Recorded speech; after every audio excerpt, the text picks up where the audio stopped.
बोले श्री कृष्ण कन्हैया लाल की जय हो। श्री वृंदावन बांके बिहारी लाल की जय हो। सभी भक्तों को राधे राधे। मैं वंदना आज पढ़ूंगी भगवत गीता के 9वें अध्याय का 13वां श्लोक। चलिए शुरू करते हैं। अभी तक चैनल को सब्सक्राइब नहीं किया है तो चैनल को सब्सक्राइब कर बेल आइकन पर प्रेस करें ताकि आने वाली वीडियो की नोटिफिकेशन आप सभी को सबसे पहले मिले। कल हमने पढ़ा था 12वां श्लोक जिसमें लिखा हुआ है,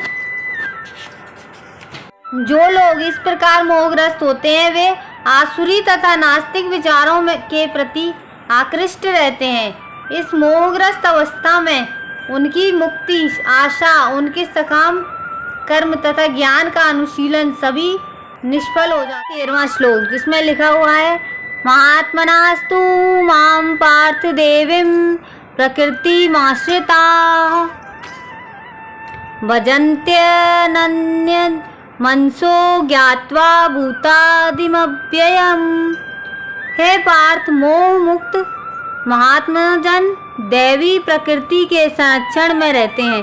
वे पूर्णतः भक्ति में निमग्न रहते हैं क्योंकि वे मुझे आदि तथा अविनाशी भगवान के रूप में जानते हैं। इस श्लोक में महात्मा का वर्णन हुआ है। महात्मा का सबसे पहला लक्षण ये है कि वह देवी प्रकृति में स्थित रहता है। वह भौतिक प्रकृति के अधीन नहीं होता। और ये होता कैसे है, इसकी व्याख्या 7वें अध्याय में की गई है। जो भगवान कृष्ण की शरण ग्रहण करता है वह तुरंत ही भौतिक प्रकृति के वश से मुक्त हो जाता है। यही वह पात्रता है। ज्यों ही कोई भगवान को शरणागत हो जाता है वह भौतिक प्रकृति के वश में से मुक्त हो जाता है। यही मूलभूत सूत्र है। तटस्थता शक्ति होने के कारण जीव ज्यों ही भौतिक प्रकृति के वश से मुक्त होता है त्यों ही वह आध्यात्मिक प्रकृति के निर्देशन में चला जाता है। आध्यात्मिक प्रकृति का निर्देशन ही दैवी प्रकृति कहलाती है। इस प्रकार से जब कोई भगवान की शरणागत होता है तो उसे महात्मा पद की प्राप्ति होती है। महात्मा अपने ध्यान को कृष्ण के अतिरिक्त अन्य किसी और नहीं ले जाता क्योंकि वह भलीभांति जानता है कि कृष्ण ही आदि परम पुरुष समस्त कारणों के कारण है। इसमें तनिक भी संदेह नहीं है।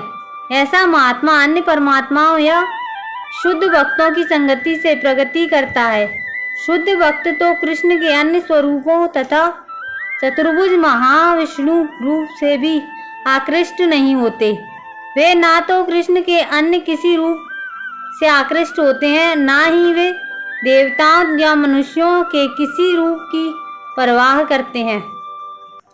वे कृष्ण भावनामृत में केवल कृष्ण का ध्यान करते हैं।